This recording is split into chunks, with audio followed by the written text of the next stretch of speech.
So I thought for this, as I was just saying, you Diamond will cover Defiant stuff. We'll cover some Gladiator stuff because you're a Gladiators fan, and we can also look at some other Overwatch League news and speculate for the off season.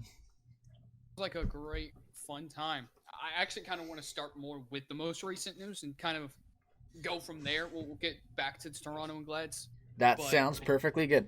So for because, the just because Houston just made such a big announcement that I think it's worth talking about first. yes, um, okay. So I guess we'll do a little bit of an introduction since this is, I guess, the first actual video that I'm making and uploading for this channel. I'm Fracture. This is Diamond. We are a tank Hello. duo in Overwatch. He's the brains of the operation. I'm definitely not the smart one, but I am the brawn. I go He big. absolutely is. Um, Now I guess enough of sucking each other's dicks here.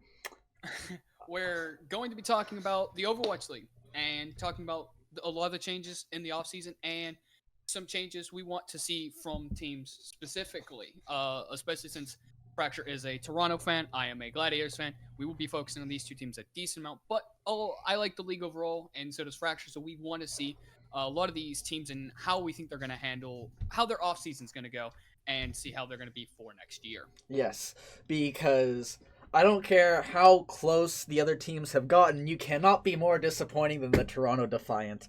Shut up, Philly fans. Um, okay, I still so think Houston was the most disappointed. Houston. I mean, yeah, You lost to Boston in the first round. yeah. You know what? Okay, maybe Houston fans, you got just slightly rougher than we do, but you guys have Dante, and And and you don't have Dante currently. Dante's a free agent. oh, That okay, doesn't mean he can't go back. He said that, but he is technically a free agent right now. But you did take the W already, Houston, for the offseason, and you picked up Junkbuck, the who was the assistant coach of the San Francisco Shock. This is still so fucking massive. Uh, He's They said he's coming in as co-head coach with Harsha. I from find that interesting. so yeah, so you're gonna have two head coaches. You're gonna have like a two-headed dragon there, Yeah, and it and makes me concerned for Harsha's job. well, because Harsha was originally head coach for the Titans, correct? No, he was an assistant. Assistant. Okay, my bad. Pretty sure he was an assistant. Yeah, I do remember he was on the Titans though, and then He Junk was indeed. and then Junkbuck for the Shock. Yeah, because I mean everyone knows how good the Shock's coaching staff is, like from Are Krusty all the way down. they really were excellent. I think what helped them win again was a lot through their coaching staff, and I think not just how smart their coaches are at the game, but the environment the coaches have put and provided, which is something I'm hoping to see come to Houston. I don't think Harsha was able to really establish a good system. Now that I don't fully put that on Harsha, I do think a lot of that deals with the management of Houston and them still working out a lot of things. Halfway through they fired their GM and some of their coaches, and Houston is really still working out their kinks and trying to figure out what they want to do with as an organization. Yeah, and wasn't it also last year that their parent company like decided to sell them or shut down or something like that? I mean that's basically been the story of Houston since the beginning. Yeah. So they've had that several times, and so it's hard to really be specific on when was that not a problem because it's almost always been a problem. Yeah. So Um. I do like that Junkbuck is being picked up by Houston. It does make it explains now to me personally why so many of Houston players have said their contracts are not getting renewed as of right now, and why so many are potentially going to be on the free agent market Sorry. because Say they're that going to again. let Chunk. I'm saying this to me, Mm-hmm. this signing tells me why I saw so many Houston players come out and say they were free agents. And that it Again, I think a because lot of them can still go back to Houston, like Dante Linkshire probably can, but it signifies to me that they're wanting to put a lot of the power in Junkbuck's hand and give him full control on what roster he wants to make and what team he wants to make. mm-hmm. Kind of like what Paris did for 9K.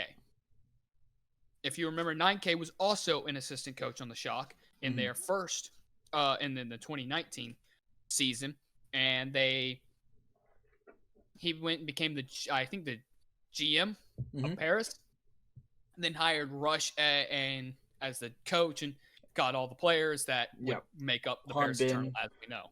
and Sparkle and all that. Yep. I was uh I was kind of surprised because even though they did release a lot of their players, seeing Jexay go, I think was shocking, or not shocking, but a little bit surprising to some people. It was to me anyway, because he is a shot caller and he's a really good main support. Is Hydration sticking around for the Outlaws? See, I agree with you on the Jexa thing. Now, again, I'm not sure that Jex is fully gone. I Mm-hmm. think he can be re-signed with the Outlaws, so there is a chance you might see him again next year, Mm-hmm. especially if Junk Buck wants him. But I I think it's just the sole idea is that they told no to almost every contract and said it's now in his hands. Yeah. Whatever he says is what we do. And so I have not seen Hydration, but Hydration I don't think is on social media a lot, so that's not too shocking. Hydration has not been announced. Um, who else hasn't been? Rappel has not. Yep.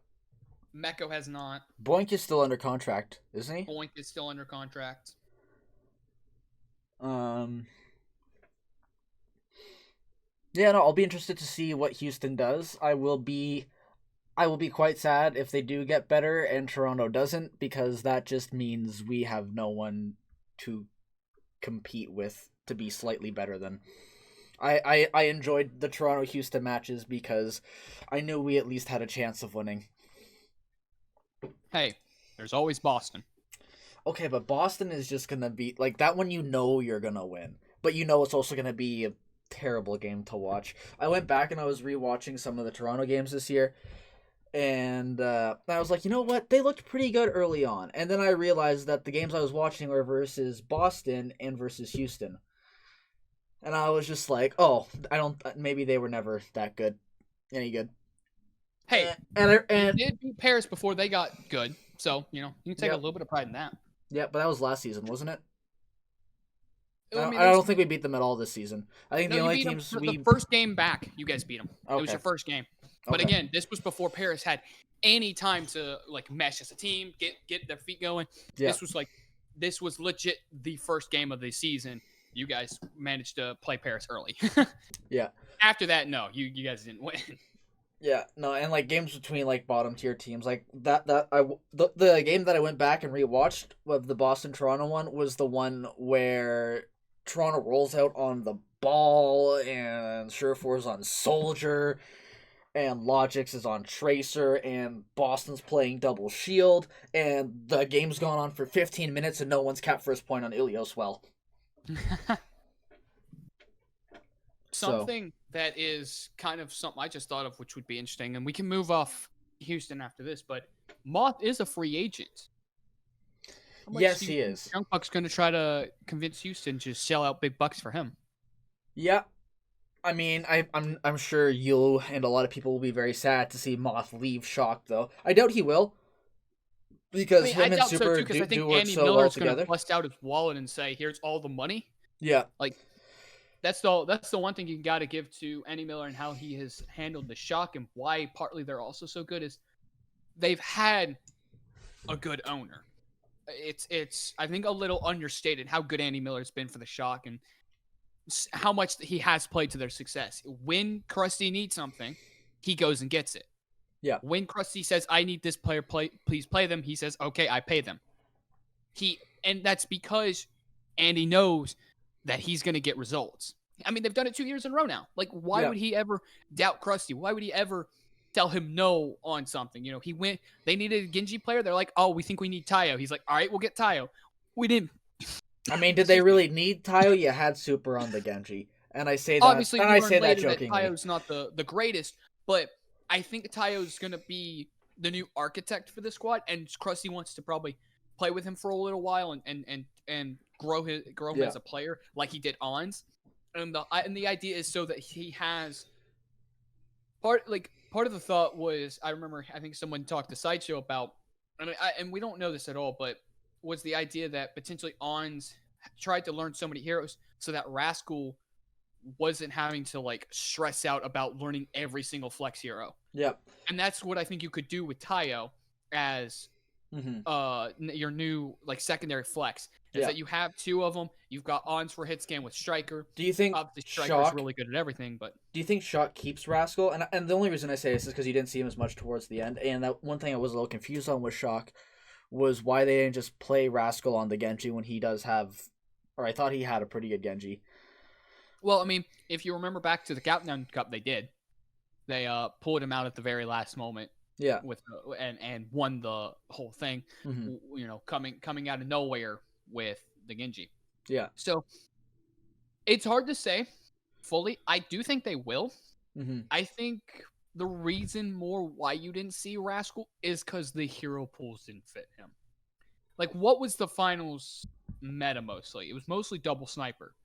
Rascal doesn't really play snipers. Striker does. Ons does. They're both fucking amazing at them. So, of course, you're going to play those two. Plus, on Control, you can put Striker on Tracer. Yeah. His best hero. He is, hands down, the best Tracer in this league. And he just fucks on that hero. He actually carried so many Control rounds with just his Tracer alone. So, I think that's the biggest reason you didn't see Rascal, which is unfortunate. I do want to see Rascal more, but it's again, it's the whole, like, mentality and team culture around the Shock where everyone's willing to be on the bench if it means the success of the team, versus you look at a lot of other play like Surefour. I think it's an example. I love Surefour. Let's make this clear, but I'm going to talk about how he's been on record and been known to, you know, not want to play if no one else is as motivated as he is. Yeah. And because of that, it's a different team culture. It's a different mentality.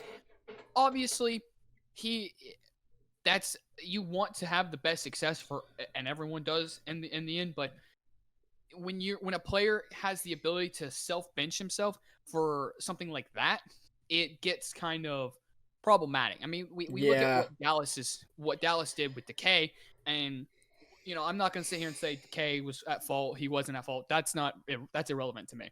My point in bringing it up is that Dallas said that they had a problem in their team culture and they wanted to fix it. Therefore, they got rid of Decay.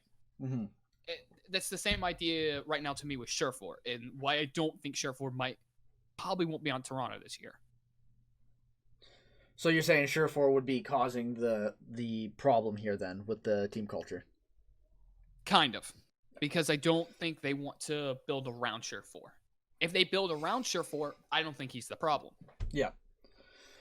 Which, and I guess we'll just move into the Toronto Defiant discussion here. This will be the only part of the video that I can probably contribute to properly. But, yeah.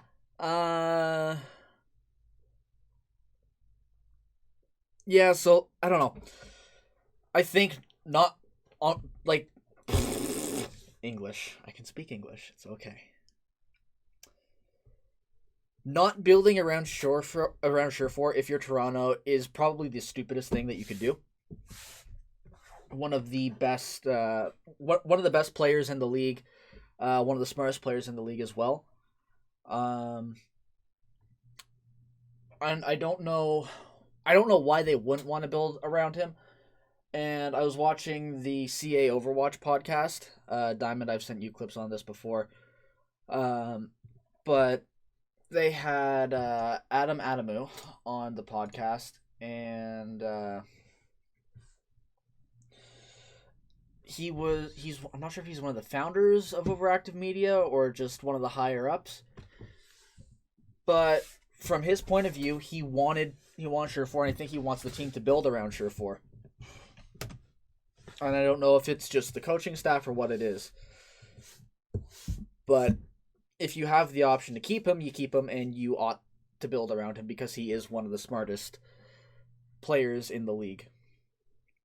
And he really is, I think, a little underrated on how flexible he is. Yeah. He can play a lot of projectile and hit scan to a high level. And I think he is one of the closest comparable to Rascal, where you're never going to sit there, or even Fled in a lot of ways, where Fled is a little different, but what I mean by this is you're never going to sit there and go, oh, wow, they're a god at this hero. Mm-hmm. You might be able to But pick they're up one or two that pretty you're like, damn good. yeah, they're good on almost every hero they touch. Yeah. Versus you look at someone like Ons or Striker, where you can sit there and go, yeah, they're pretty good on a couple heroes, but they're really good on these specific ones. And that's kind of the difference, and where I think part of Surefour's strength does come from, that sometimes gets undervalued. It's just how how flexible he is, and how quick he is to learn certain heroes. Sure, he might not be rascal fast to learn a new hero, but he still does have a good brain on him to figure out how to properly play a new hero. And even if it's not a new hero, but a hero that he hasn't played before, it doesn't take him long to pick it up and try to figure that out. I think you can look back at the GOATS meta with the Gladiators, and he did that for us. Yeah. When we were running hydration on Brig and the Caitlyn Zarya, we were seeing decent success, but we actually ended up seeing better success the moment we took hydration off Brig and put Surefour on Brig, which he had not played before, and he looked really good on the Brig. Yeah. And I do think it's sad because the general consensus around Surefour right now seems to be that he's retiring. They've said it on CA Overwatch, and also the video I was watching by Leon Master. It like both of these podcast or the podcast and this news channel both seem to be pretty convinced that he is retiring. But I mean, this might just be me not wanting to believe it, because again, that seems to be the general consensus around Surefour. But if he was retiring, why would it not be announced already? That's my question. Like, why wait? Why let the off season go on? Why why let the speculation go on? Just go ahead and say, I'm retiring or not retiring. I will definitely agree with the retiring part, that it is a little weird. If he's that determined to retire, I feel like he would have come out and said it by now. There is a chance he would be moving to Valorant. I don't think he will, because I know Surefour does not care for the game that much. He just has played it only when Overwatch has just been somehow worse for him than Valorant was. So, if he's enjoying Overwatch for the, way Surefour enjoys games, then he will play Overwatch. I mean, actually, recently he's been playing Genshin Impact, but that's irrelevant. We all know why he's playing that game. Yeah. But when it comes to actual competitive shooters and what he prefers, he does like that MOBA aspect to Overwatch, even though he is primarily a DPS player who likes to shoot things. Yeah. With that, I think you look at Toronto. I still am not convinced Surefour is retiring. Surefour is too much a competitor to want to retire. I do think he is going to go to a different team. You might see him on Houston. I wouldn't be shocked to see him on Houston. I would be sick if he ended up on Houston. I would be. Oh my god! Don't even. I mean, I just want to see him return to the Gladiators, but yeah. I think if Toronto can actually come out and be competitive next year, I think he stays. But I think that's how you handle the offseason, how you build your roster this offseason. Yeah. But who do you keep? Who do you let go? Yeah. All that, and a lot of that comes to our main topic. We always come up, and that's the main tank. Yeah. And I mean, for Toronto this upcoming offseason, it's all going to start with the head coach, and then they're going to go from there. Because that's still probably the biggest reason why nothing for Toronto has been announced. Exactly. Because so for the last 2 years, Toronto has been mediocre to just downright caca-poo-poo. And I would chalk a decent portion of it to just a lack of coaching. I think they have had some pretty good coaches. I think Broy's fine as an analyst. And they had a bunch of different, they had a pretty decent sized coaching staff season 1, but they let a bunch of them go between season 1 and 2. But just the lack of coach and the lack of head coach, season 2 during GOATS meta, Bishop left at stage 2, or at the end of stage 2, and then they had no head coach. They just had the interim head coach for the remainder of the season, and then they signed Fefe in the offseason. Toronto was underwhelming first half of this year, and Fefe left. And then, again, I don't. Who is the interim head coach this year for Toronto? He got released recently. Let me see if I can find it.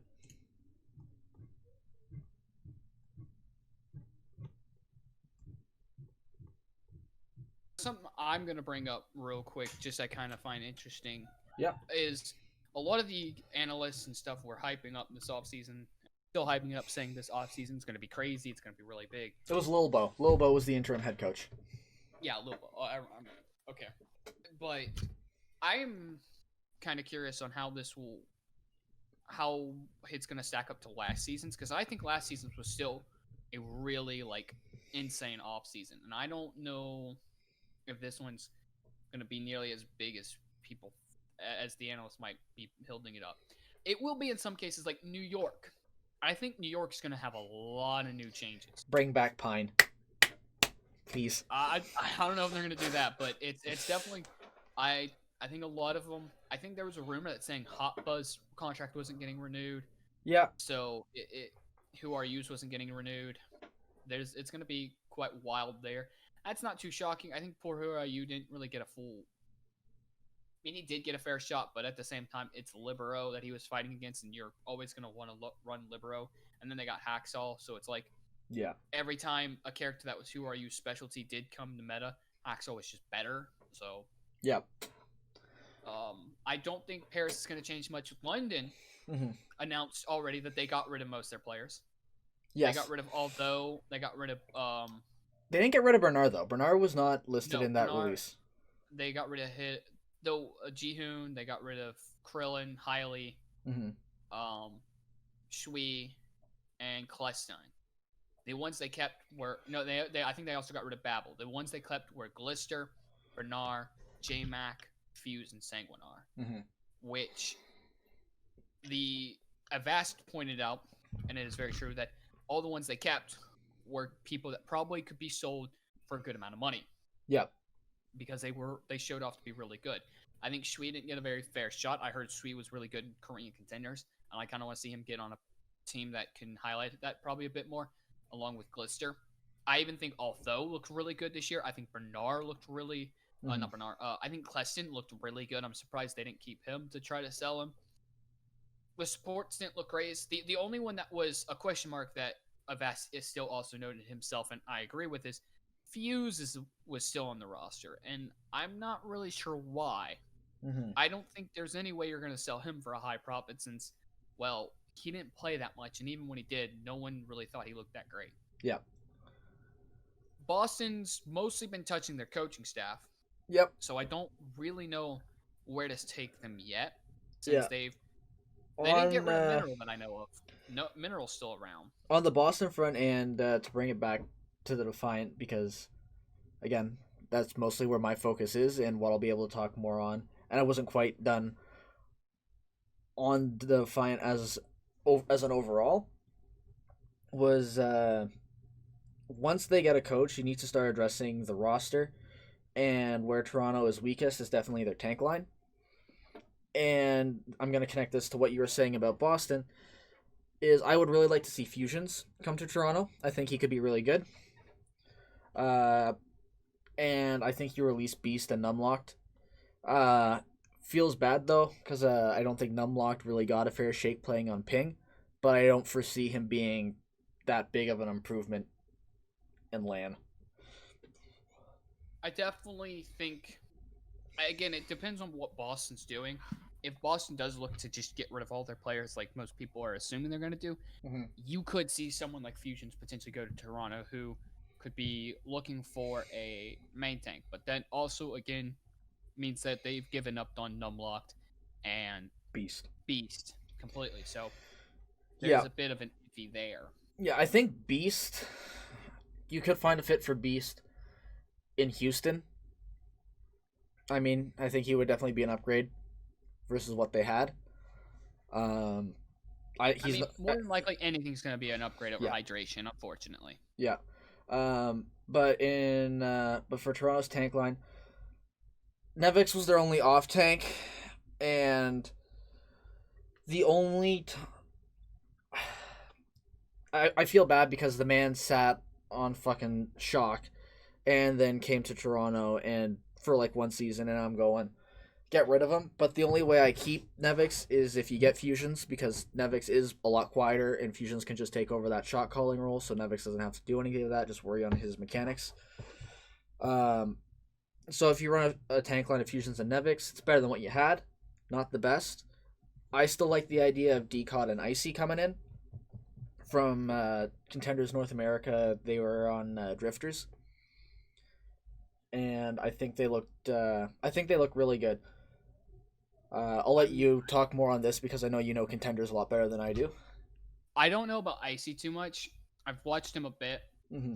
but I'm not too. I like Decod a lot. I've watched Decod for a while now. I think he's a really solid main tank that needs a shot in the Overwatch League. I don't know about Icy yet. I think Icy might need a bit longer in Contenders. He might be ready, He might. but So I think I I think like. what you need to do. Let me quickly touch on this for the off tank role in Toronto. Is I don't think you get rid of Nevix, but I think you give him you get a secondary option. Yeah, and so I'm a person that will always believe in secondary options are always nice on a team yeah, in case your first option is not working out. yeah, Look at Philly, where they constantly were switching in Poco and Fury because they had their own strengths in their own rights, and Philly used that to their advantage. yeah. Unfortunately, fell in the the playoffs, but overall, it was still a smart strategy. Yeah. My top two tank lines that I think are realistic and would be an improvement over what Toronto has for this next season would be Fusions and Nevix, because I think Fusion shot calling and just letting Nevix chill and be quiet and do his thing will benefit Nevix and make him look better, and then yeah, Fusions to take over the shot calling role because that was an issue in Toronto this year, and I just think that'll work very well with Nevix. And then your secondary option would be Decod and Icy, and the reason I like Icy is for a couple reasons. The bit that I have seen him in Contenders, he's looked pretty good, and he's played with Decod for quite a while, like through at least two teams. So they have that built up synergy. Plus, he's also Canadian, so no harm bringing another Canadian boy back to Canada. Yeah, it will at least add to that. But I think moving off the tank line, looking at everything else, Let's go DPS next year. Let's talk DPS for.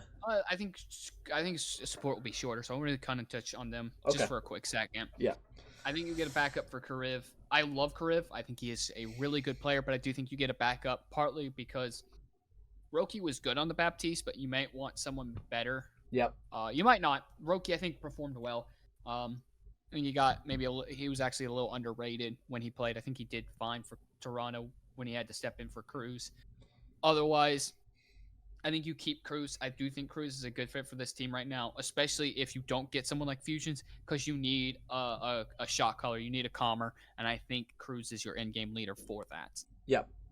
But otherwise, yeah, just get another flex support to help Kariv out, and not again on the same idea with the Nevix side.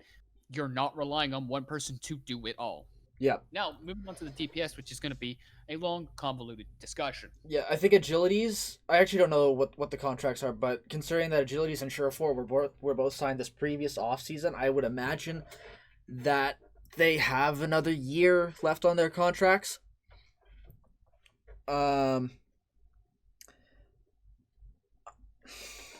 We were speculating about this before during the Defiant Goats tournament, but bring Nero in to play alongside Surefour. I think a Nero Surefour DPS duo is a lot stronger than a Logic's Agilities one that we saw this current season. I agree. I'm noting this, and I don't know what don't know how much weight you want to put this in, but I will point out that technically on Liquipedia, Mm-hmm. Mangachu is listed as still as an active player, which I did not know. It does list him also in the coaching as a DPS coach, but it does list him as well on the active squad as a player. So I don't know if Mangachu's It his. was on the Defiant Twitter halfway through the season that he was shifting over to coach. Yeah, I know that, but I don't know what the full situation is Hmm. because we don't know the contracts and we don't know how this is working. We just assumed that meant he was no longer a player, but I'm wondering if he does have the potential to technically still be allowed to play in the league. Just Yeah. wanted to point that out. I think that's irrelevant because you're probably never going to see him. They got Zick for a reason, which is a person I think they should drop. Yes, But they will. I think they will most likely drop Zick. I would be shooketh if they did not. There are a lot of players on Toronto, or there's a lot of changes that need to be made on Toronto. Uh, but yeah, I think a sure for Nero DPS line would be a lot stronger than what we currently saw this season. Although with all the speculation around sure for, let's take that out of the way. Um, Logic's contract is up this year. But he said on stream that nothing's set in stone, but he is in contract talks with the Defiant. So I think that means they want him back. Honestly, I would assume that he would come back. He's probably been our most consistent player. I definitely think that I can see where the organization wants him because I kind of feel like he's in a weird way become the face of your organization more than any of your Canadians did. I mean, Roki. Roki's No, got such a big fan base in Toronto. does he really? He does. It's actually insane. Roki is like I'm pretty sure he's got like the number one selling jersey out of everyone on Toronto. Like I shit you not. That is definitely interesting in my opinion. Yeah, But don't ask me why. The other thing that you might find interesting is Toronto is actually one of the top four growth like revenue generating teams in the league. So they got the money, and it's been like leaked or confirmed by employees at the Toronto Defiant organization. So they do have the moolah to shut out and get some good players. that's if they want to do that. The one thing we haven't mentioned, which is a possibility, Mm-hmm. is them doing a Boston and London route, and that's chunking all the good stuff and going cheap. Now with I mean, Logic if you're coming gonna out be on stream bad and saying again, you might as well. sure, but with Logic coming out on stream and saying he's in talks with negotiation with Toronto about renewing his contract, I feel like that's not the case. There's Which I am more in favor for, by the way. I would rather see them shell out and try to be good. I want a team that fucking tries, not one that's just gonna be like, you know what, we're not good anyway, so we're just gonna stop trying. You know, like we're not I even mean, gonna yeah, but you could always be like the like. Valiant and try and go cheap. Mm-hmm. I But think a then we lot of it have more to just sign a coach as good as Packing 10. And I we mean, haven't yeah, managed but to keep a coach around for longer than half a season. fair enough.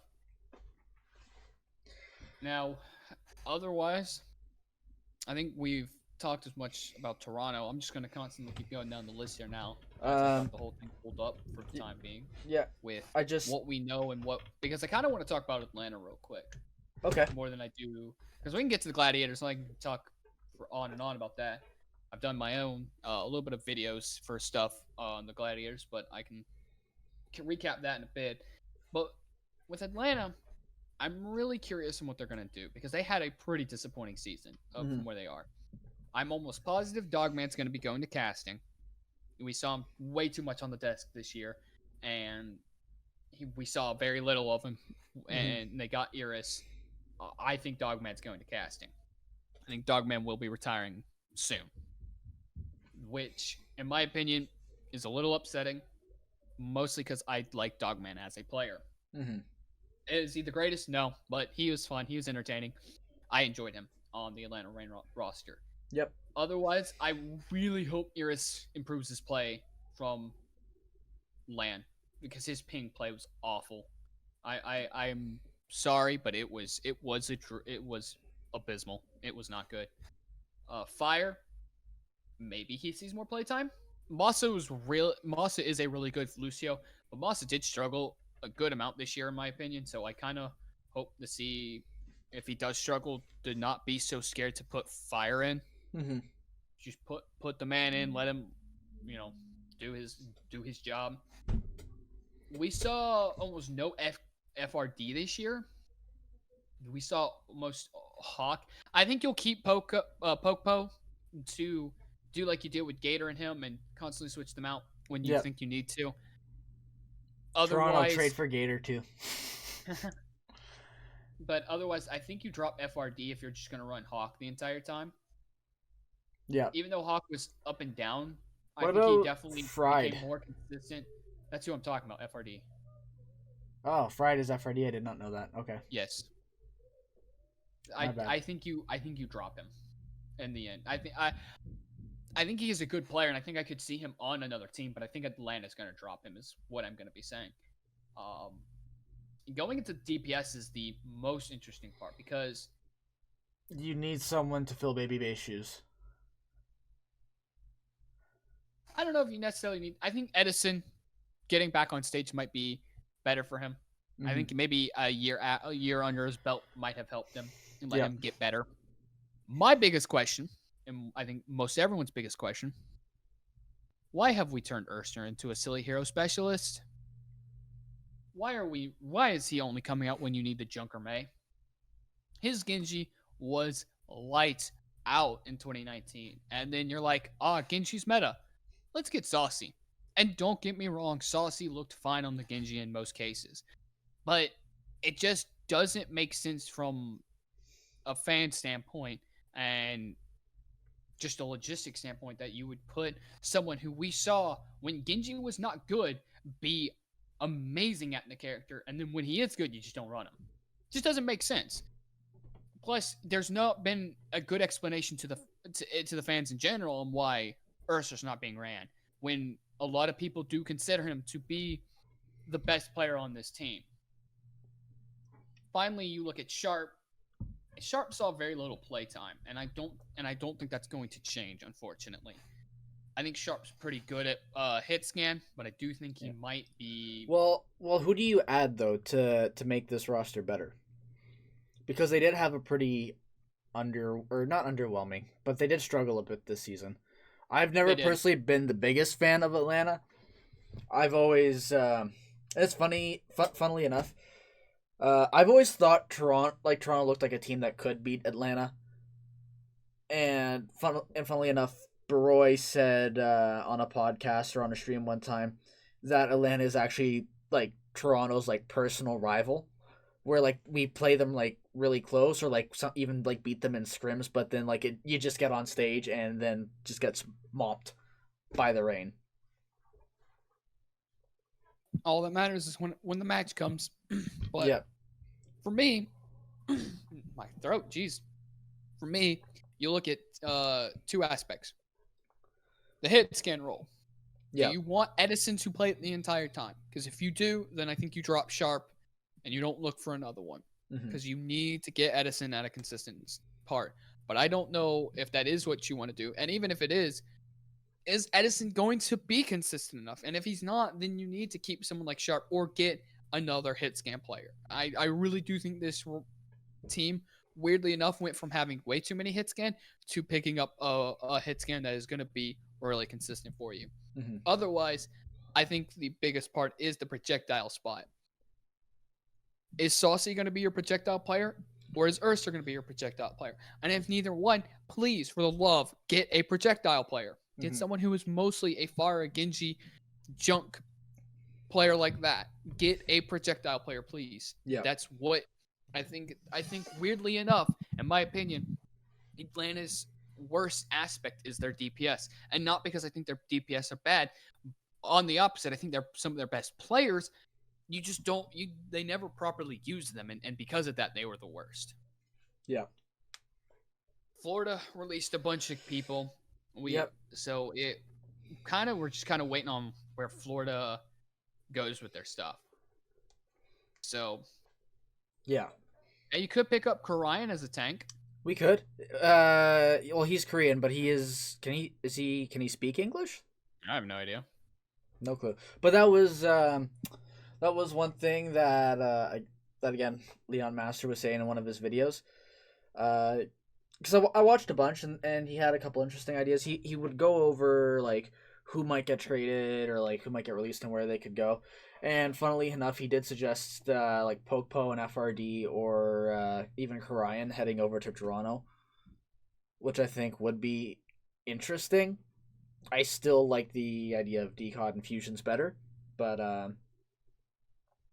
but I mean, a Korean tank line of Pokpo and Karayan. I don't know how good Karayan is, and I mean, I've barely seen Pokpo play since season 2. But Karayan and Popo play the same role. oh, oh yeah, that's right. Frick, it's Gargoyle that's the off tank. Correct. Well, I'm just, dude. If anyone watches this, they're just gonna maul at how stupid I am. All I watch is Toronto stuff. Well, we're gonna don't worry. We're gonna. I do want to see your take on this because I'm gonna give my spicy take on Philadelphia Fusion. Okay. But I want to hear from you first. Plat Chat talked about it, and I'm gonna echo the question to you. What do you think is something Philadelphia can do to improve into next year? Use your entire fucking roster like Shock does. All right, that's fair. Like you only whipped out EQO for what was it, Summer Showdown, like to play Genji. The man is like disgusting on Hanzo. I'm pretty sure he's like a big shot caller, a big in game leader when he's in game, like when he's playing. Where else do I fucking go with this? Yeah, like it's just use like that's one thing that just drives me nuts when watching teams in this league is not using your full roster, and that's something that Shock does really well, and probably why they've won the last 2 seasons in a row. Yeah, like EQO sitting. You could have played Carpe a little bit more in the finals, but apparently he was just like molding and going for hero plays. I think Ivy looked okay when he was in. So the other thing that Platchat was saying too was changing up the the team mentality, right? Because when things start to go south for Philly, rather than tightening up their team play, they go for hero plays. Which, don't get me wrong, it can work, but this is also fucking professional play. So molding, going aggro, and trying to pop off is probably not gonna be as effective as calming the fuck down, focusing up, and trying to play more together. I agree, and that's why I do agree with them as well. That I think even though I love Carpe and EQO and I like seeing them as the DPS lineup sometimes, I think going away from those two and going Ivy Hisu is smarter. Mm-hmm. I think you might look for someone slightly better than Hisu. Hisu, he did not deserve. He was a rookie this year. He was a rookie this year, right? Correct. Yeah. I think he performed well, not as good as he did in the regular season. I think that was just nerves. But at that point, you have the fucking vet in Carpe and also EQO who's been there before. So like they're there. Both of them obviously want to win. Both of them can obviously pop off. So if you see that Hisu's struggling, put Carpe and Ivy in. Like Ivy, I think was actually one of the few bright spots in their last 2 games going against Shanghai and was it Shanghai? Seoul and Shanghai. Yeah. So yeah, I definitely agree that I think Ivy was really good, and that's why I remember talking to you beforehand. It was like I didn't care who you put in, but since the double sniper has been being played by everyone else, please put in EQ or Ivy as the Hanzo. Platchat mentioned this well. Apparently, Carpe says his best hero is the Hanzo, but yeah, the stats don't show it. And in the end, Ivy and EQ have proven it. So I just wanted to see them in, and Ivy did come in, and I think he looked great. But again, I've been blue balling for a while. My personal hot take: I don't agree with Platchat that they don't replace the main tank. I think you look for someone who could potentially be better than Saito. I'm not saying Soto was What? bad. No, I think Soto was good this year. I think I've Soto was I've really personally good. never been a big fan of Sato, but that's also just because I love aggro Western main tanks, and he replaced Fraggy. I do think there are better options. Mm, you know what? I don't know if I don't. he's. I think the problem I have is I couldn't sit here with my hot take. I couldn't tell you a specific main tank that's better that you could also get, unless you're talking about like there's a Kaiser. chance New York. Let's go a mono. I think if you're Philly, you try to get mono. I That don't could be a know great. if Mono's playstyle is gonna fit the Fusion, because I think the Fusion have had a reputation for being a more aggressive team, and Mono coming from Nixel and Nixel just playing like more passive. I don't Well, know how well Nixel that was meant works. to play more aggro this year. Hmm. Remember that. So I think Mono has played aggro, and yes, I that's one of been my biggest criticisms of Mono in the past is that I don't think his Orisa is that great, especially when it's an aggressive Orisa. And I think Mono plays his aggro is not his greatest playstyle. I'm just saying my point in bringing up Mono was not specifically for him. My idea was he is a potential option you could do. Hmm.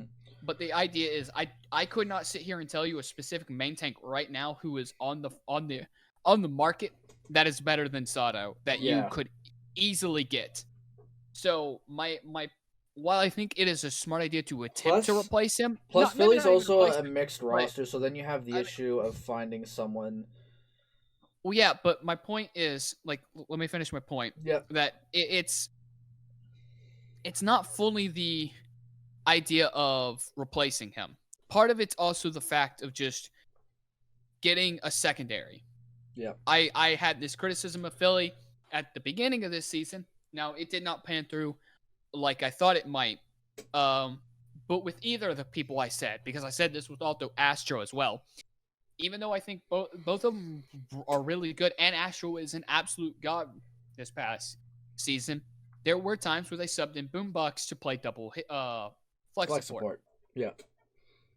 Oh yeah, he's And another there, one there that's were on times the. where they even played Alarm on the brick, meaning that you kind of, when you thought Asher wasn't good enough, you kind of didn't have anyone else to go to. Again, having a backup helps. So I think that's something that Philly should look at. Maybe you don't replace Sato, but get someone who is Uh, could be better. yep. Maybe needs a bit of time, so you sit him on the bench, but someone that you could look forward to in the future. I think that's where Philly really needs to look is in their main tank department. Yeah. Again, I'm not, I think Sato played really well this year. He showed that he was a good main tank that people that at least I should say Saicho was saying for about 2 years now. I do think a lot of I think he got overblown at the very beginning because he had such a better team Hmm. around him that he was allowed to Make be mistakes. better. Or okay, sorry. Keep going. Like you now had an Alarm Funny Astro backline. Of course he's gonna look a lot better Yeah. because he has better supports in his back now, and they're helping him because of that. Yeah. So I mean that's all I really want to touch on with Philly. I don't think they have that many places to improve. I think they need to just fix the team culture and potentially start moving away from Carpe EQO and looking towards the future with a lot of players. Yeah. I don't want to touch on Washington because Washington is who knows right now. Yeah. So moving to the Pacific Conference, we've got Chengdu. I'm not too worried about talking about Chengdu's roster, as I do want to talk about The coach. the coach. Yeah. Since did you notice where Rui Yeah. was You told me they were bringing. rehired? Yeah, because yeah, we talked about this before off stream, where it was like they looked really good season two. One, Well, I mean, their season one, but like their Overwatch season League one, season season two. two Overwatch League. Yeah. Yes, Um, right, because they were playing like their own comfort heroes, and Rui did a very good job of coaching that. But management probably wanted to go more meta this year, so they fired Rui and brought who came in for who was head coach this year. I don't know. Okay. Let me look. Potentially, he But anyway, the move to bring Rui in it is essentially just because Chengdu did worse this year than they did last year, and that was with them probably trying to play meta. But them playing their own meta this year probably did about the same as them trying to play meta this year. So bringing in Rui to just coach them to play their own meta means they'll probably do better next year. But I do So think if you wanted to make Chengdu better, you do make them more flexible because in my eyes they are probably just like a team of one tricks. Like you're always gonna see the Pharah and the Ball and the Mercy. So maybe pick up some extra players to make them a bit more flexible so you can play a few more different things. Um, but other than that, I think, yeah, I think while I they should look search better. for the coach that was released this past year, Mm-hmm. I do want to point out. Okay, here we Chin, I believe was um the head coach, interim at least, or something. He Mm-hmm. was one of the coaches. He was released. Gary was released, who was a player that moved to coach, and Ray. Mm-hmm. So those those were your three coaches this past year. I don't know who was the head coach, but they've all been let go.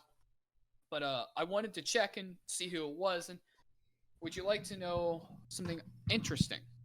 Sure. So going into the 2018 season, or hold on, yeah, I believe it was the 20. Was it the 2018 World Cup? Or was it? Yeah, I think it was. Since right now it's saying that. Maybe it was also in 2019. They just don't have them listed. Or 2017, I should say. But I remember Jane talking before 2018 season started. Wait, hold on. When was season 2? I'm trying to. My brain's like having a Season stroke. 2 was 18-19. 18 to 19? Yeah, because this year Overwatch League Season 3 was 19-20. Or no, sorry, no, No, sorry, no, no, no, no. You're wrong. no. I am wrong. I am wrong. I don't worry. I was having the same stroke as you were. I was putting everything back a year earlier. So 2018, Chengdu doesn't exist. The Overwatch League starts. Yeah. That coming World Cup. Do you know who the coach of Team China is? Was that the one with Gushue when they had Gushue on their roster That is when they had Gushui for the past 2 years. Yes. for 2018 roster? Yeah. 2018. Do you know who their coach was? Was that the girl? No. Okay, then no, I don't. It was Rui. Okay. Rui. They weren't as good that year, though. Medal. Wait, in 18? 2018, they went to silver medal. Okay. They beat. Yeah, they won the silver medal. They went and played Korea. I'm almost. Hold on. 2018, they won second place. I'm molded when they beat Toronto. I was just like, Yeah. what? They beat Or Toronto when they beat Canada. Fuck. And so you look to and I said in a video that I believe that's what got him hired as the Chengdu Hunters coach. Mm-hmm. I wanted to look up because I was curious. Do you know who their coach was for 2019? Who also again saw them get a silver medal? Rui? Coach Rui. All of a sudden, we have a year of Chengdu not doing well when he's not the coach, but 2 Chinese World Cups where they still perform really well. I think you need to hire this man. I do think Rui is a really good coach. Yes, is Chengdu weird and China doesn't like to play the meta? No, but Rui knows that and knows how to play around that and knows how to coach around that, and that's what I love. Mm-hmm. So I think that is something that is what they need to go forward with and work with in the future. Mm-hmm. I don't think this would ever happen, but if Chengdu ever picked up Gushue, I think it would be. Actually, no, I actually don't think that would work for Chengdu because Chengdu is just so fucking weird. I actually wonder if they might get Coldest. I don't know who that is. Coldest is a flex support that was hyped up in this previous offseason and was thought to be going to Chengdu, but then got announced for the Spark. Coldest saw 1 game. Mm-hmm. I thought Coldest was, from what I got hyped up to hear, I believe he was supposed to be a lot better than Bebe. I don't rate Bebe that highly. Wait, is Coldest maybe it's Chinese? Coldest is Chinese. Huh. So is Mika. who they started playing a lot. I think that's because Mika had a better Brig and Mercy than IDK. IDK is kind of a Lucio one trick. Mm-hmm. So I think if Codis wants to see more playtime, you could see him going to Chengdu potentially. Now, they do have both Lingza and Kyo.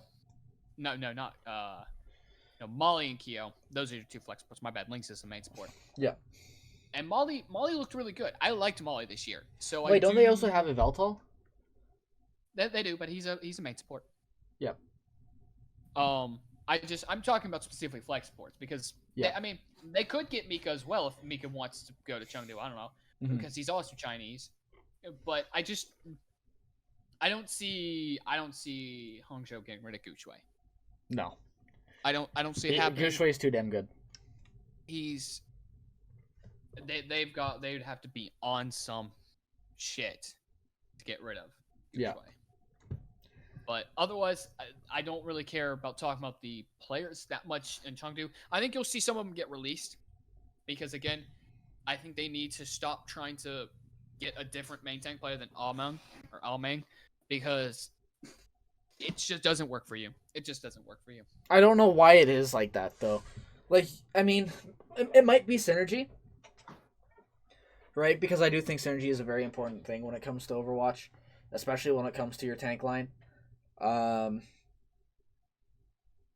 yeah, no, things just don't seem to work out for Chengdu unless they play Ameng. Now, moving on to the charge, we mentioned a little bit earlier, but I've seen on Twitter where Nero has mentioned that he's not sure he will be going back to the charge this year.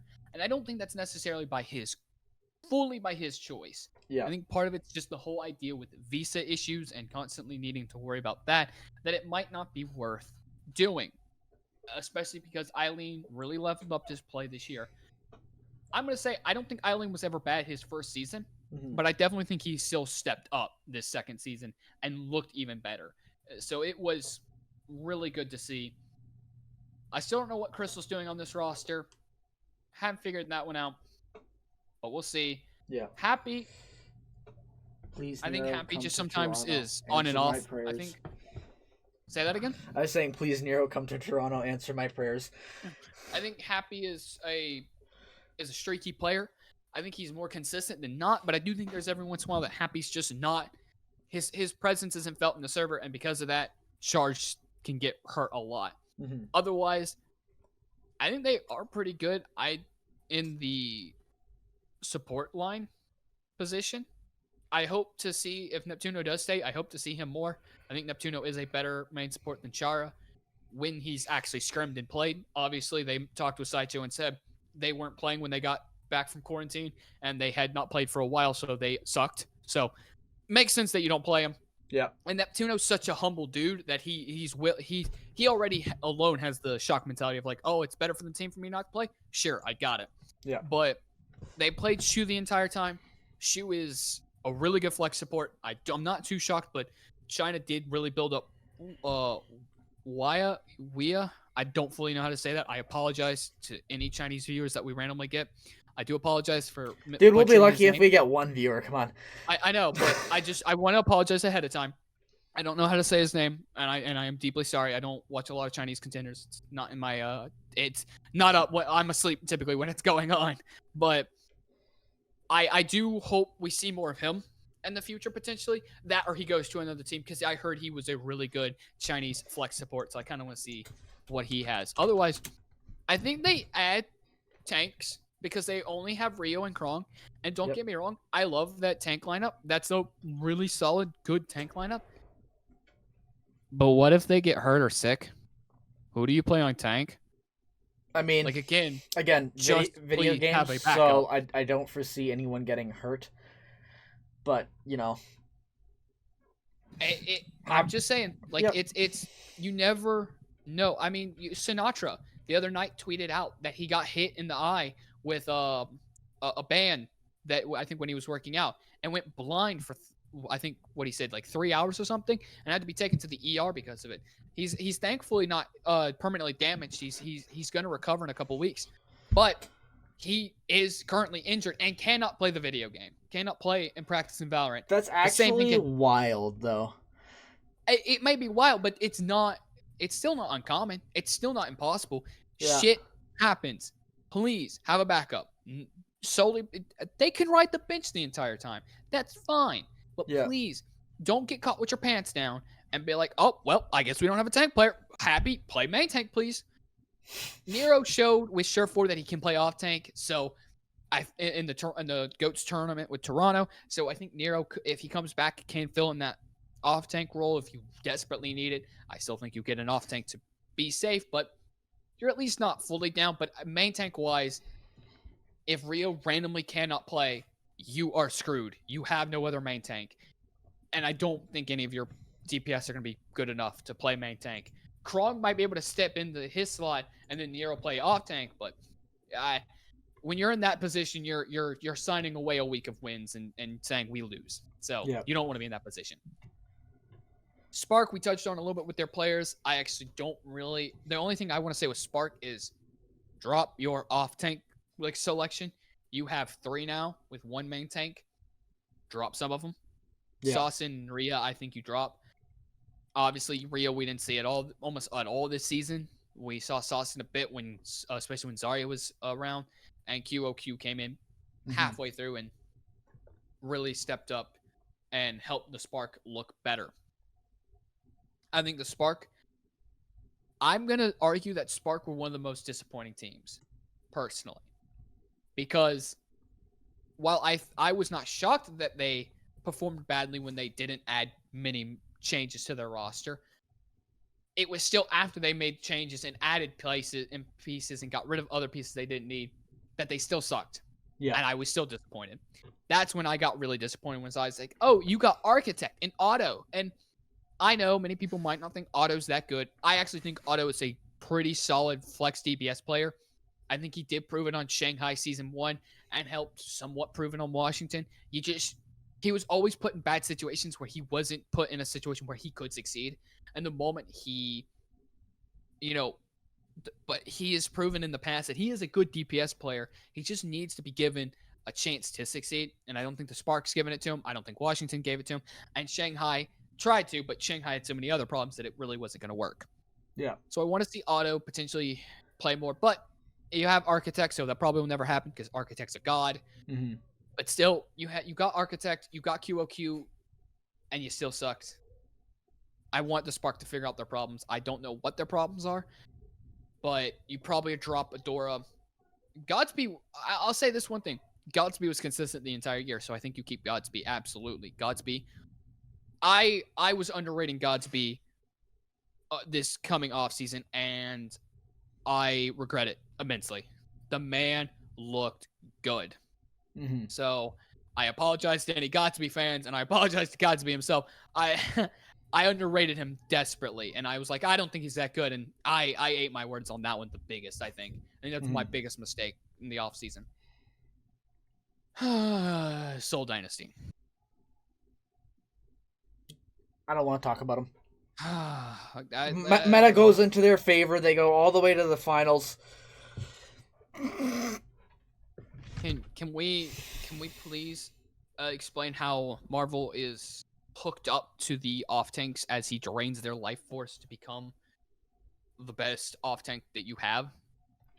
I mean, okay. I think the only reason you put him on, I think the only reason he's in that off tank role though is because Sigma's meta and Ball is also pretty useful right now. You're not really going to see a lot of Zarya or D.Va or, I mean, Roadhog, but I mean you have Gesture on the Hog, so that's fine.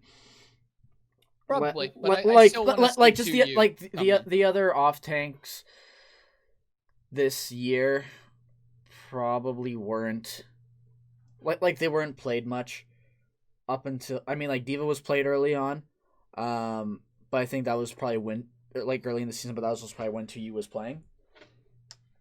And then you have him in for playoffs because he plays the Ball and the Sigma a lot better than 2U probably could.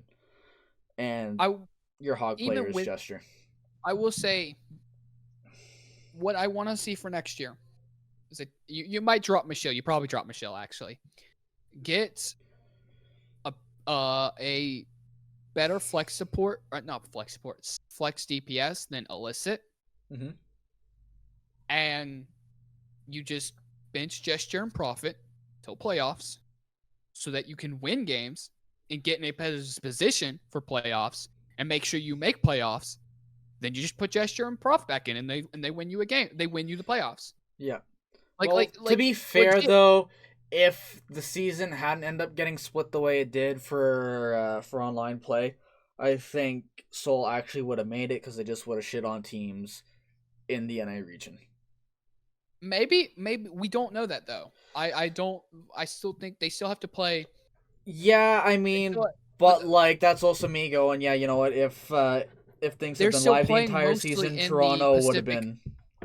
The thing is, that's mostly the Pacific Conference they're still playing in. So they're still going against Shanghai, Shock. Well, before Titans blew up Old Titans. Yeah. Like, that's already. The Shanghai Shock are already going to beat you down. They were already trading wins constantly with Guangzhou and Hangzhou, sometimes even losing to Chengdu. That, which to me probably But signifies you're going to be trading wins. Everyone gets one loss to Chengdu. Everyone gets at least one free loss to Chengdu. You probably then trade wins and losses constantly with the Valiant and Gladiators. I think they probably actually beat those two. In my opinion, I think they've like consistently maybe, but yeah. I'm saying like if you're like win trading with those two, you're still probably win trading with the Gladiators Valiant constantly. Like you might come out on top of those, but you're probably looking like 3-1, like 3-2, depending on how many times you play them. How like obviously the only two I think you're bullying that are guaranteed wins in this division is Dallas and Vancouver when they had to go to the new Vancouver. Yeah. So I think that's my point in bringing up this, is that I still think they didn't look good in a lot of times during the regular season. That's why I say you bench Profit and Gesture and just let them have fun, let them do whatever the hell they want until playoffs, and then they come in and they fucking dominate. Because that's just who they are. They like playoffs and they don't care about anything else. Yeah. Hell, you don't even have to play them during solely the playoffs, but during like the tournaments that they're going to have this coming year. When the tournaments actually happen, play Profit and Gesture. They'll just win you the tournament. Like, I also find it hilarious that Toby somehow replaced Slime. Now, I'm going to say this. I think Slime is it's gonna bite me in the ass, but I think Slime's been slightly overrated in the past. Mm-hmm. Because I think he's a damn good Lucio. The man is fucking insane on Lucio. But he's not that great on Mercy and Brig, in my opinion. Is Briggs, I think, better than his Mercy. I think Toby's Mercy is actually a lot better than Slime's. Mm-hmm. I don't think Slime's very flexible. And that's the biggest reason why I think you saw Toby so much this year. Definitely during the playoffs because Mercy was meta, and Toby's Mercy is way better than Slime's. But when it comes to like the Lucio, I think they wanted the flexibility of Toby over Slime. Otherwise, if Lucio's meta mostly again, just play Slime. I think Slime's gonna still be really good for the squad. I will be interested to see if he gets dropped though. Yeah. Hello. I'm down to keep playing Modern Warfare though. Yeah, it's true. Yeah. What the?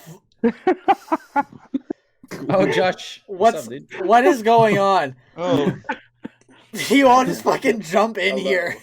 No. You jumped in here. We were just chatting about Modern yo, Warfare. what's up, man? We're setting Yeah, up. We're setting up a fucking Among Us. Okay. I might be by. We'll see.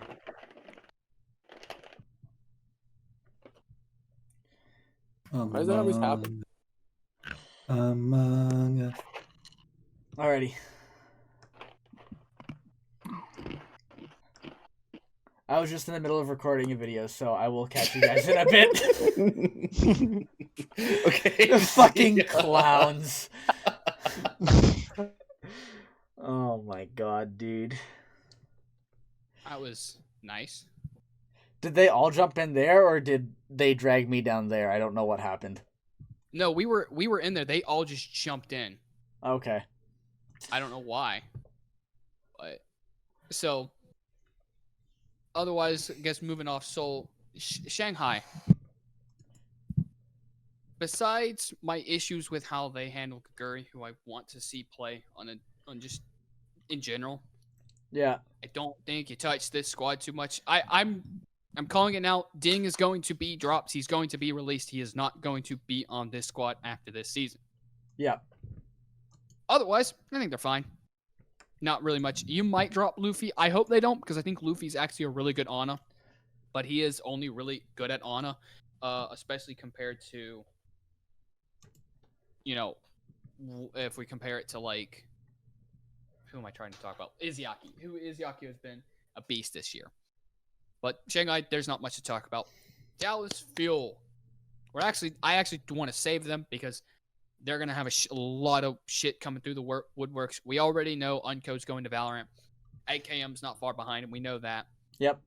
So I don't really want to touch on them because I think we already know everything. We're just waiting for everything to be officially announced. Yeah. Now we're on to the subject that I've loved to talk about, and that's my Gladiators. Yeah. We can wrap it up maybe after Gladiators, because we've been going for like an hour here. I mean, yeah, but we also only have 3 teams after that. And okay. I don't think they're going to be nearly as long as a lot of the others, since because I think Gladiators will take a lot longer. We can quickly we'll skip them and go to Valiant and touch the last ones. Valiant, I actually gonna say I don't think they make a lot of changes. I think I think they look pretty good this season. Maybe get a better flex support than a player KSF. You told me that I like Gig because the man feeds. So I've never seen him play, but I like Gig, so keep Gig Valiant. Either that or send him over to Toronto. Toronto needs main tanks. I also say Toronto needs tanks. Thumbs up. Also get backup supports, please. Just so that they last year in rank don't kill themselves having to do everything. But otherwise, I think you keep this squad. They proved that they were really good, and I think they have more potential in them and can really take it next year. Yeah. Shock. Well, what is there to talk about with Shock? They won 2 years in a row. Keep the fucking roster the same. You'll win next year too. The end. Exactly. Vancouver. Ooh. I don't think any of the. They probably will. Most of their players, unfortunately, I just don't think are good enough. Maybe Shockwave. Shockwave probably stays in the league. Dalton maybe too. And KSA. KSA looked really good. Yeah. Especially with him playing on ping, like he actually looked really good. He's another one that I'm quite scared to see on land because I think he's probably going to be a beast. Yeah. But other than that, yeah, I think all the others potentially get dropped. Yep. I was gonna say it would be kind of neat to see all of the to see if they try to re-sign the Korean players that they lost this year, but I don't think they would want to go back after what Vancouver did, saying, "Oh, we're gonna send you over to Korea. We'll take part over there," and then after they send them over there, they change their mind and then want to drag them back to North Korea. That's just fucked. Yeah, almost no Koreans are gonna go back to Vancouver. I would like to see Jae-Hong come back and win something in Owl, but I think maybe he just sticks with casting. And then Fisher, I enjoyed him when he was on the Gladiators, but the man he hasn't stuck with a team for a full season. I think if he really wanted to be in the league, he would have come back. Fair, on this very final one, Vancouver wasn't really his fault. Vancouver wasn't his fault. All the reports came in and said he was actually the peaceful one this time.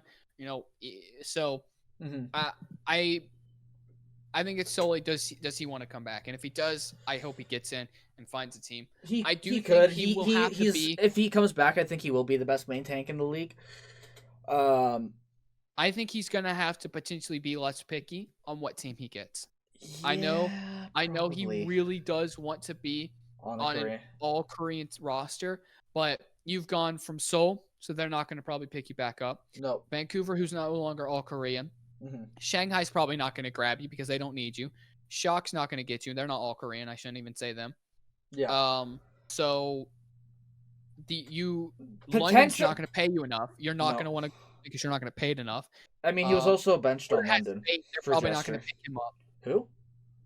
Florida. Florida has Fate, so they're probably not going to worry about Yeah. him. Oh, fuck. So let me touch on the other one before I say why I said, oh, fuck. New York is like one of your baddest options, especially if they get rid of Mono. But then I remember Washington Justice have Roar, Yep. and who will pay a shit ton of money to him, Yeah, and you'd get to play with Decay. and Jono, Yep, and that's Aim God. and Aim God. And Oh, you already have Arc too. So there's your other Korean. So yeah, Washington could look disgusting next year if they pick If up they Fisher. pick up Fisher, that's going to be scary. Yeah. But yeah. But part of me also thinks that if he wanted to come back, he would have signed already. Like during the season, like most of the other players from Vancouver signed. Like John instantly went to Washington. Stitch went to what was it, Hangzhou? Stitch went to Washington as well. Sorry. Hacksaw went to New York. Jae-Hong went to casting in South Korea. Twilight went to Shock. Yep. So yeah, you might be right that he, and I've kind of got a little bit of the same feeling, but I don't think it's impossible to see him in the in on a team again. Yep. But we move to the final team, and that's the Gladiators. Yep. So, in case the recap for people who don't know, we've already gotten announced. Cloudy, Space, and Bishu have been dropped. Wait, they dropped Space too? Not Space. Jaru. Yep. Not Space. My bad. I'm spreading rumors. My bad. They dropped Cloudy, Bishu, and Jaru, who were 3 bench players that did not see a whole lot of playtime. Therefore, to me, they're not that shocking to see go. Yep. The 2 that shocked everyone and still people are kind of, I think, stunned about is Shaz and Bizgoose going away. But I think if you look back and you actually analyze it, it's not that big of a deal. Plus, it's probably for the best. Yeah. That these 2 have been with this team since 2018, and we've seen good results for the past 2 years. But then after a season where they basically scrapped the entire roster, the only things that were similar from 2019 to 2020 was the head coach and the Shaz and Big Goose. Yeah. And the head coach is also the GM who's making the roster decisions. Therefore, guess what? Who's going to be first on the chopping block? It's going to be Shaz and Big Goose. And now I think I have a feeling Big Goose probably did want to retire. I know that it's hard to say that for other people, but in the end, he's probably tired of being told he's not good enough. And I think he proved it enough times that he was good enough. He just wants to go relax and have fun. Yeah. Shaz, I think you might see come back into the league. He might not return. Who knows? I think he is also a really good flex support. Your backup for Karev. At this point, I want Toronto to sign the whole league. That way we win the whole league. You're not wrong. But I think it is a smart decision for them to drop him because they're the only connecting piece. And if you see a poor result this year, well, something else has to change. And it's not really fair to the new players that much that you instantly chunk them. Now, again, Bishu, LH, Cloudy, and Jaru are feeling the pain, even though they got signed this year. Bishu re-signed, technically, but... As a coach, right? No, not... I mean, as a player from the offseason. Oh, okay. So, it not fully fair to them, but they Gladiators have a problem of not wanting to use their bench at all, like, worse than most teams. You look at... We had Paintbrush. We used him one match. He lost it, and we were like, "Oh, go to Dallas. Off to Dallas with you." I don't know why. So who knows? But there are a couple things I want to bring up. Now, first off, on Twitter, OG and Mir have been wished happy birthdays by the Gladiators. This doesn't mean anything fully, but I think that to me that just kind of lean and has me believing that they're not leaving. Yeah. If they're going to wish him a happy birthday, they're not going to be like, "Happy birthday, fuck off." Like, you're not going to do that. More than likely, you're keeping Space. Kevster and Murdering, you're probably also keeping. I would. Kevster looked insane on ping, so I think he's going to be a monster on land. And Murdering really proved that he is still really good and was the best part of this roster the entire season. So both them stay. I actually do like you keeping Mirror, though, because I think he is a very flexible piece that is you can take a lot of advantages of. Yeah. I want to get a better backup for OGE that can either start when OG is not feeling it or whatever it be, because OG is not very consistent and he still needs to work on a lot of his issues. I think he can be an insane main tank. He just needs time to develop. Space, you might not need to get a backup for. Space is space. He's really good. Yeah. My final thought is I'm a little concerned on also seeing Curry Shot gone. I thought Curry Shot was a really good coach, but he was cut as well. And I don't know how the rest of the coaching staff's going to look after this, if they're going to drop more or not. And, when it comes to the support line, the one thing that is to note is they are a mixed roster, technically. Yeah. So they have the ability to get Korean talent. So I'm wondering if we might see them get some Korean supports. They could get Jexay. Yeah. It all depends on who they're feeling. I think he would be a solid replacement. I don't know how well, because I know Jexay is a pretty aggressive shot caller, isn't he? And that's what Gladiators want. DP keeps constantly talking about how he wants them to make more aggressive plays, play aggressively. I remember it was funny in a Vast companion stream one time. It was the Gladiators playing Toronto, and McGravy made the joke, which was a fully on true joke. But made the joke, he said, "We're having the fastest team go against the slowest team." Because at the time, the Gladiators were the team that played the fastest, and Toronto was the team that played the slowest. Mm-hmm. And that doesn't mean either one was necessarily good or bad. Was that playoffs, or when was that? This was just a regular season match, I think. Okay. Where the point in pointing it out was... Yeah, that's actually one thing that's been pretty consistent with Toronto over the last 2 seasons is they've played super slow. They have, and it's not a good thing. No. Like, pointing out in this match, he was, why we say the Gladiators was the fastest is it was untamed aggression. That the aggression was not always the good thing. Shock is aggressive, Shock is fast, but they know how to tame it back if they need to. They know how to do it properly. The Glads did not. Versus Toronto, McGravy was pointing out, was jokingly, but was basically counting the amount of shields it took for Numlock to place on Orisa. I think it was Numlock. It was either Numlock or Beast to place on Orisa before they even touched point, and it was at like 7. Oh God. Yeah, they were that slow. They just to touch the point on King's Row, God. about 6 to 7 shields. So I think if you're DP and you want them to play this way, and Jexay's really aggressive and fast, he's a good pickup. He is a good pickup for the main sport. But the problem is, Big Goose was that as well. Big Goose, I remember, I don't remember who said it. I think Avast actually did. Who said, when it comes to play style, Big Goose is super close to how Lee Jae Gong plays. The only difference was Lee Jae Gong got back up from his team. Big Goose did not. Yeah. So many times when Lee Jae Gong does a play, Big Goose could do the same, or come close to doing the same thing, but he's feeding because his team didn't follow up on it. Where Lee Jae Gong gets out and gets the support from his team because his team is there and they're that much more coordinated.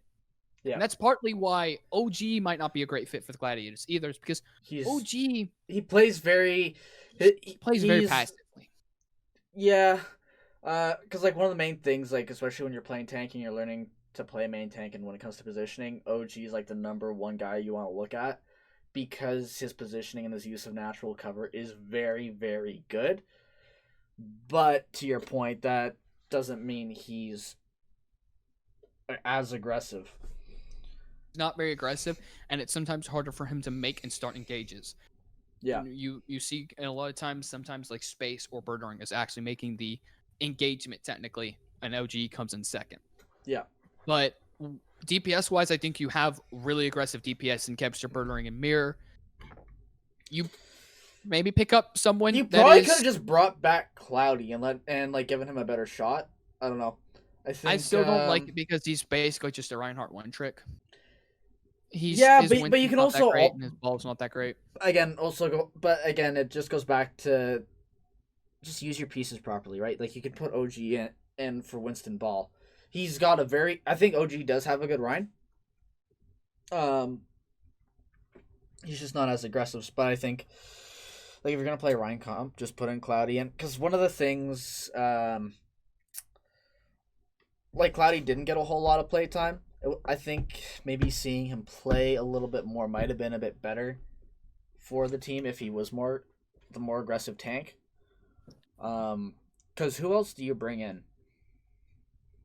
Like if Toronto's dropping their tank line, sure, pick up. I mean, Moonlock. that's kind of the issue overall is with both Glads, Toronto, and any team that's looking for a main tank.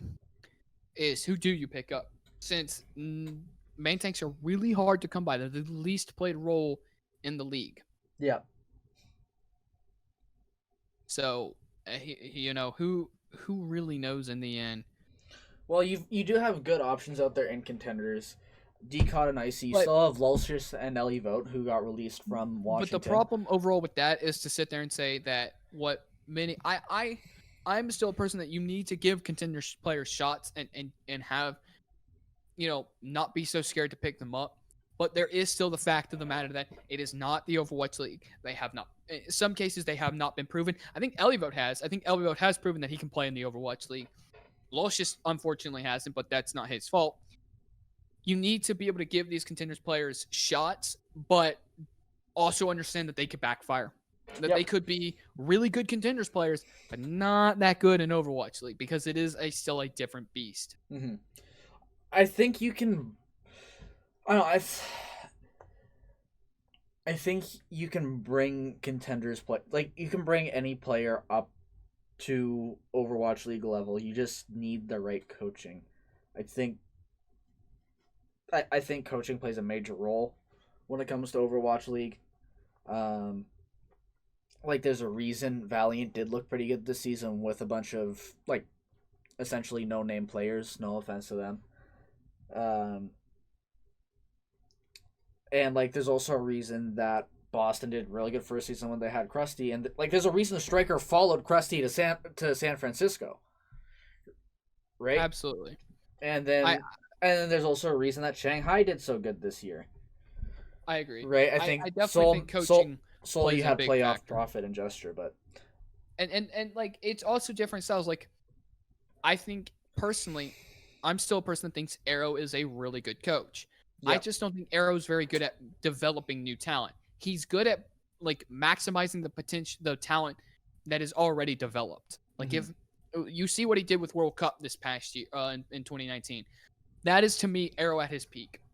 That's why he was good on Philadelphia Fusion as well. It's because he knew how to pull out the full potential of the player, but he can't develop them to that point. The player has got their power, and he just knows how to properly use it once they're fully developed, I should say. Yeah. Not pull out the final bit, but you get my point. I think he needs to be on a team. Honestly, I think he needs to go to a team potentially Shock or someone, where maybe as an assistant coach in this case, maybe not as a head coach, but that way he's not worried about too much of the trying to develop players. He gets to simply just sit back and help push them to a new elevated level because he can work with talent that's already been developed. Mm-hmm. I also, just before we end this, I want to say while I was wrong on Godspeed, there was one player that I was really excited to see play that I thought was really good and I thought was underrated. So I was glad he did get re-signed to the Valiant. That was McGravy. Mm-hmm. I knew KSP was a nutter because I'd seen him in contenders, but I didn't know he was going to be that much of a nutter. So I'm not taking credit for KSP. I was scared when Valiant picked him up. I was like, oh, that might be a really good pickup. He is a really good hit scan player, but I did not think he would be that good in the league. KSP hit a new level, in my opinion, when he entered the league. But McGravy, I knew had potential. I knew he was really, really good on the Diva, and his Sigma showed up to be really good this year as well. I remember the previous year when he was on Florida, even when he was on Florida, which was still a really bad team at the time, every time they would pull up his stats, he was third place in eating ultimates. That's how good this man was on Diva. Yeah. On a shit team, he was still dominating in his stat because he was that good. Yeah. So I'm glad McGravy got a second shot and proved it to everyone this year. I'm so glad he won the Dennis of Elk Award because that man deserved it so much. He has brought so much positivity to this community and helped bring the community, honestly, branch it out and keep it out and get us out of our bubble. So I'm glad the man's hopefully he'll stay with the Valiant. If he doesn't, I hope he gets somewhere with a bigger contract that will utilize him as well. Toronto needs upgrade. Hey, Toronto could take him as long as you're willing to pay him a lot of money. Like, Dude, Gravy would be I'll listen. really If you tell me Toronto is going to be good next year, I'll fucking pitch money to whoever wants to come. I understand. But so I guess to wrap off this video, let's go with your ideal roster for the Gladiators and what you value when you're building your roster, and like kind of what you want to see for next season. All right, so. And then I'll do the same thing for Toronto, which I've probably beaten to death. I want to see Space, Burner, and Kevster back. I want to see Mira come back as just a piece to use whenever we need him. Mm-hmm. I want to see OG come back, but I want to see another tank player. That give me that play. Throw out a name. I'm thinking. Give me a bit of time because I'm trying to. All right, don't strain yourself. Because the problem is there's a lot of Korean. I mean, not Korean. There are a lot of Korean main tanks that are really good, but there are also a lot of contenders main tanks. But I don't know if they'll be better than OGE, and I kind of want someone like that's at least up to close to OG status, who can let him work and like get OG to max potential. But I don't think there is going to be a main tank, so you might just have to get a secondary and go with someone from contenders like DCOD or Salieri is probably a really good pick. He's played a lot for Team Doge. He's really good. So Shade for Sheer Cold I think's always been pretty solid, but Sheer Cold's been inconsistent, so you might not want to pick up him. You could attempt if London Spitfire choose not to bring up their academy roster. You could try to gain their main tank, but isn't that otherwise, Hottie? Is that who? Hottie? Is that the British Hurricane tank? Yeah. I don't remember if he's off from main, but just give it one secondary main tank and then move on to the rest of the roster. Who's your number one choice as your secondary main tank behind OG?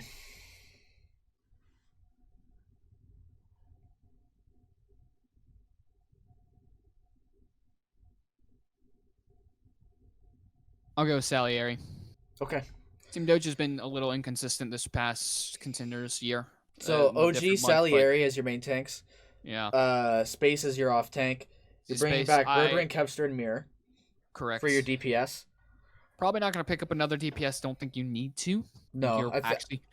If you're going to pick up a hit scan, mm-hmm. picking someone that's going to give Birdering a break. Mm-hmm. Otherwise, Kevster's played hit scan, so I don't think you need to. Mm-hmm. He's actually pretty solid. I know he lives rent-free in Linkser's head, so if you want to go pick up Linkser, I'm down with that. Yeah. Or try to bring back Surefour. I think that would always be a nice pick. Yeah. I know I constantly keep saying have backups, but I don't think you pick up someone else for space. If you're not going to use them at all, just don't worry about it. Keep the space for someone else. Yeah. And then Sport-wise, it becomes a lot harder because there's so much to tackle with that. Since there's who knows who's going to be on the market fully. If Jexa's not going back to Houston, I actually don't hate picking up Jexa. I think I'm going to go with that for my main support. He is a very aggressive main support, and I do like him a lot. And he's a big shot caller too. Like he's very vocal. Yeah, so he can. You cut out your. Well with the Gladiators. Can you say that again? You cut out there. I said I think he's going to be a good mesh with the Gladiators. Okay. Well, before that, you said he can, and then it cut out. Was what happened, but. I just think I'm not fully sure what I said, but my point is. He'll be a good fit. I think he'd be really good for the team. I think he can mesh well with the team. And then your flex support. That's where it gets the hardest, I think. Because right now, I mean, let's. I'm gonna have to look.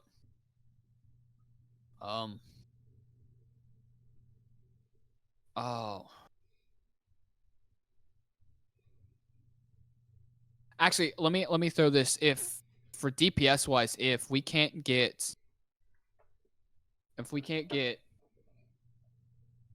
Surefour someone, Asking's a really good hit scan in my opinion. Who we should look into picking up. And tank wise, I just remembered because I completely forgot about it. I don't know how. Lolshish. Yeah. I think Lolshish could be really good as our other main tank. So take him over Salieri. Oh God, flex supports. Probably smartest to go look. I don't know why I'm looking here. Let me go look at Korean flex supports.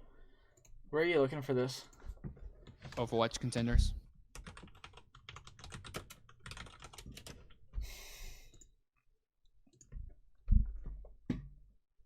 The problem is I don't know who plays flex and who plays main for a lot of these teams.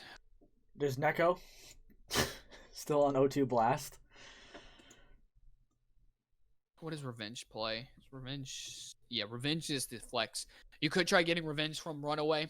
I think I remember hearing him being pretty solid. I think WGS Phoenix was really good. So they've got 4 different ones. I think Simple might be one of their flex sports. Oh, they have I'm 37. Do they really? Yeah, they Yeah. do. Mystic. G. T1.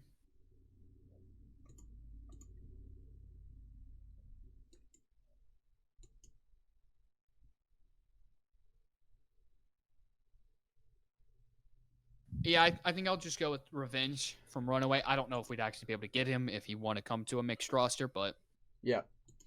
I think he is, from what I remember, he is actually a pretty solid And, flex support. and so when you're just building this roster in your head, what is your philosophy behind it? Like, what's your primary goal? Like, are you looking for a flexible team? Are you looking for a synergized team? What's your primary?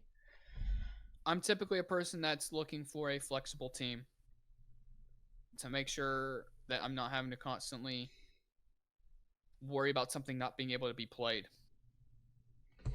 That leads into why I want to keep Mirror. I think Mirror is a really flexible player. I would be inclined to agree with you on that one. I want to get a second main tank to back up OGE, especially because I think Loshis's Reinhardt might be better. Yep. So that OG doesn't have to worry about it. Because I will still say OG's Winston's probably top 5. I think his Winston is fucking insane. He just doesn't get to play it often because Winston wasn't that meta that much this year. And when it was still, I mean, it was still mostly Orisa. And OG's Orisa's fine. You know, that's not the point. I think Space is flexible enough to play every off tank, so I'm not worried about Space playing off tank. He's just really good.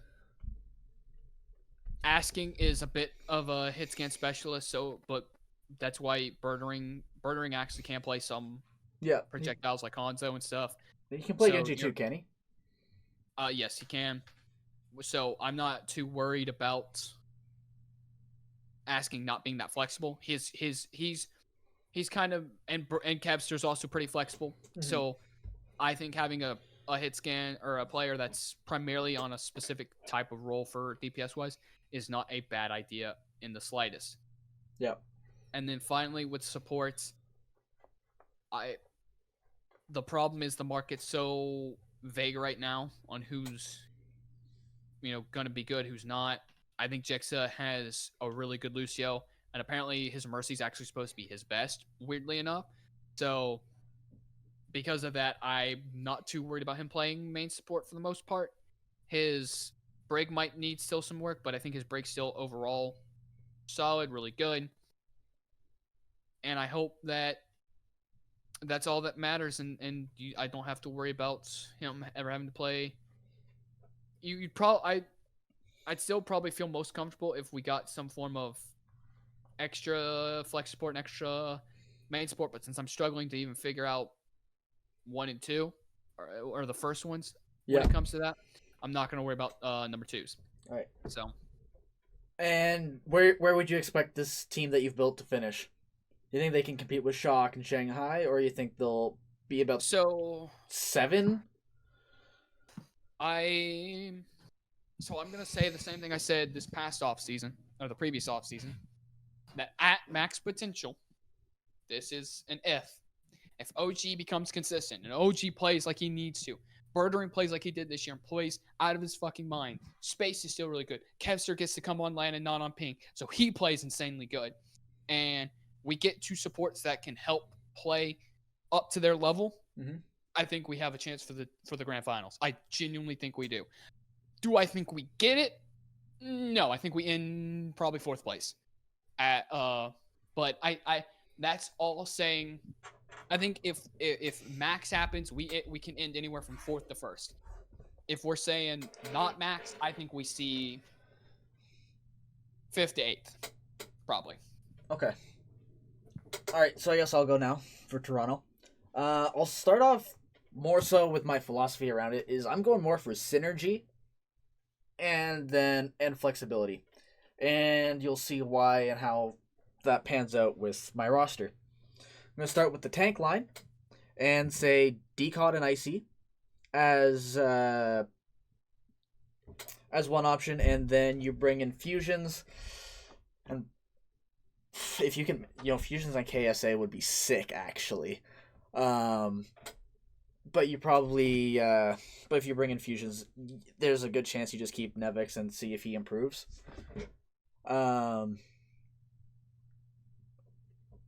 Actually, no, fuck. I'm gonna say fusions and KSA because that sounds like a stronger tank line to me, and they've played together if I'm not mistaken. And then Decod and IC. So you've got synergy in your tank line either way. My starting DPS line, if you can convince him to come back, is Surefour, and then sign Nero to play with him. I think that would be a pretty solid and flexible DPS lineup. And then you have Logics and Agilities as your secondary option. And then your supports, you keep Kariv, because Kariv is still going to synergize with Agilities because they've played together for several years now. And then Toronto wouldn't get rid of Roki just because Roki is, for whatever reason, a major deal here in Toronto. And then you keep Cruz because, you'll still need that shot calling, and he's a pretty solid Lucio. I don't know who else you would realistically pick up there. And actually, now that I say that roster out loud, I feel like it's probably not going to do much better than it did this year. Your DPS line, if you got Surefour and Nero, will probably be better, but you need your tank line to pop off, and there needs to be improvements on the back end. I fully agree. I think the biggest issue is the roster you're building is right now is part of what I think Toronto is going to be a little bit of Toronto's small issue is the fact of you're not in a position to try to get high talent players except for we pay you said shit ton of money.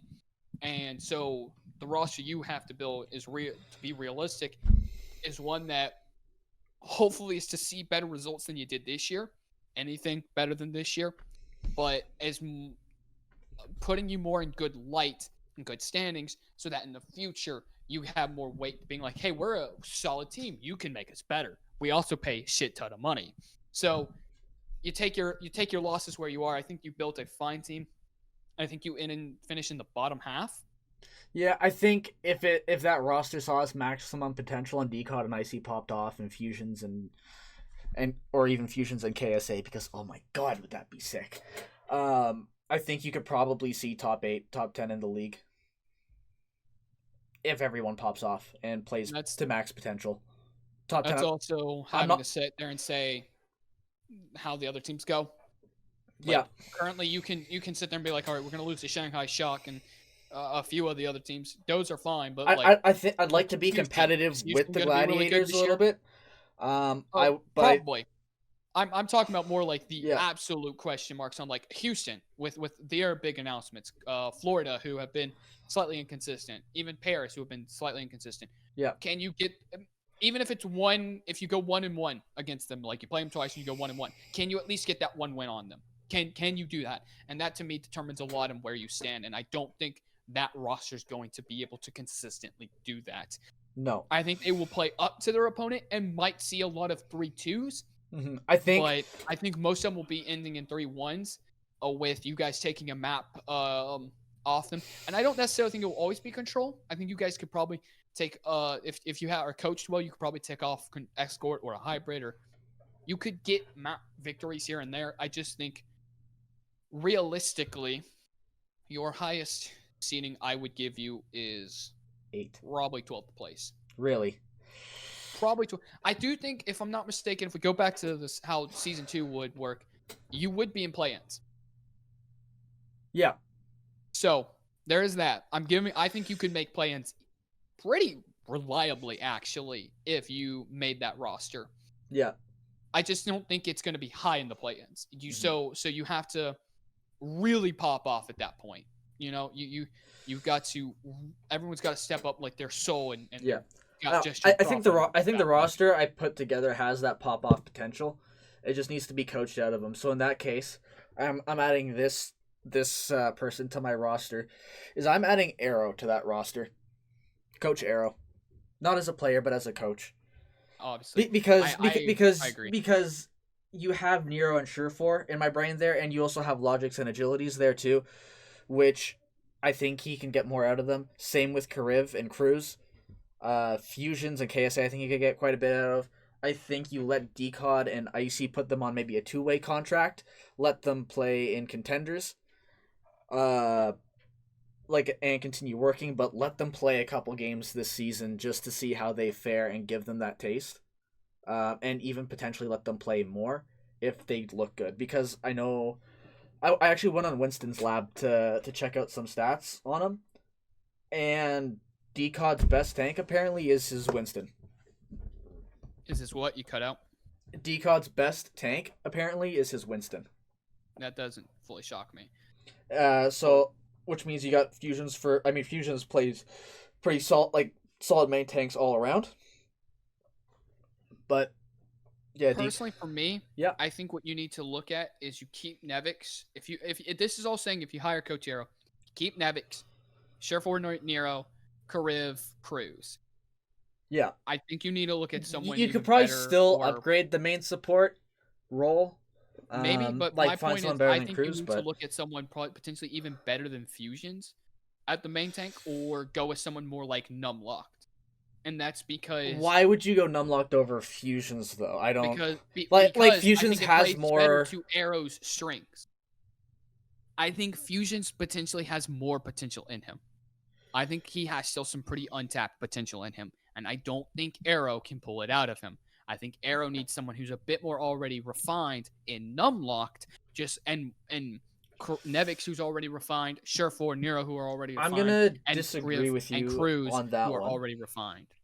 I'm gonna disagree with you on that one with the Fusions and Unlocked, because Fusions has played 2 full seasons in Overwatch League. Yes, he has been on Boston, so I can agree with you that he probably does have some more untapped potential. But Numlock does not have as much experience, and I think Fusions Numlock overall... was in Season 1. He barely played, though. I mean, sure, but he still was in Season 1.